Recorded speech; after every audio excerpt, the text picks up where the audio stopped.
guys, welcome back to the channel. Today's video is going to be a short one. After getting the Junko Enoshima Card, which gives a really nice deposit bonus of +1 Headgear Refine, I wanted to test something that I've actually been looking for quite a while.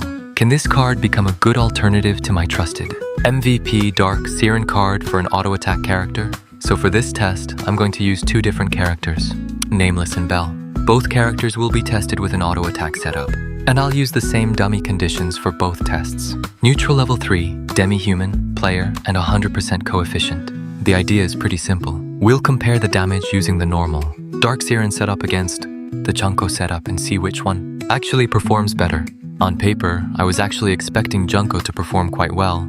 The idea is to first activate the Lord Aura effect from Dark Seyren, then switch over to Junko, which gives additional final damage. So theoretically, after setting everything up correctly, Junko should be able to give us a pretty nice damage increase. And this is where things became a little bit weird.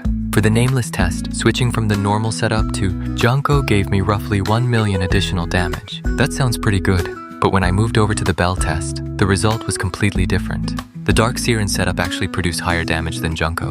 And honestly, that confused me. If the theory says Junko should have an advantage in this situation, why are we getting different results between the two characters? So I'm not going to make a final conclusion from this test yet.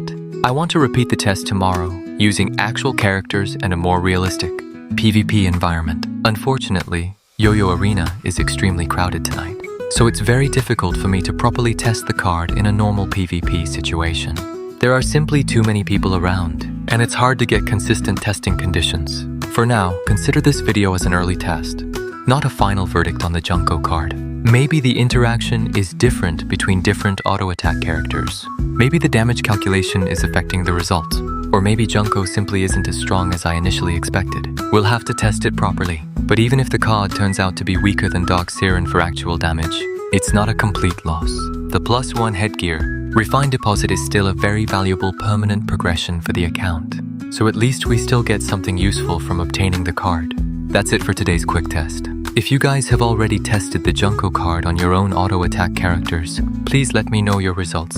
Especially if you're using Nameless, Bell, or another auto attack job, I'd really like to compare the results. Maybe together we can figure out why the numbers are behaving differently. Thanks for watching, guys. I'll do another test once I have better conditions.